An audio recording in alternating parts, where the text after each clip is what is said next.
سری نامه به نام آن خداوند که دلها را به دلها کرد پیوند. با شکرگزاری از فضای آباد و آزاد وطن محبوبمان سلام عرض میکنیم برای همه شما دوستان عزیز، حاضرین محترم، و من بار دیگر قدوم مبارک همه آن نفرانی که امروز از روی میر، از روی محبت و از روی صدق آمدند به این محفل، به این تالار، قدم‌های هر یکی شما را خیر مقدم خوش آمدید میگویم و همه شما استراحت خوب و با فراغت تعبیر خوش و بالیده تمنا میکنم.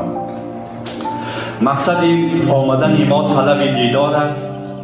و نه هر جا که روی نان و نمک بسیار است. واقعا هم مقصد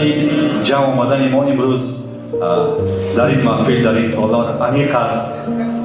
و امروز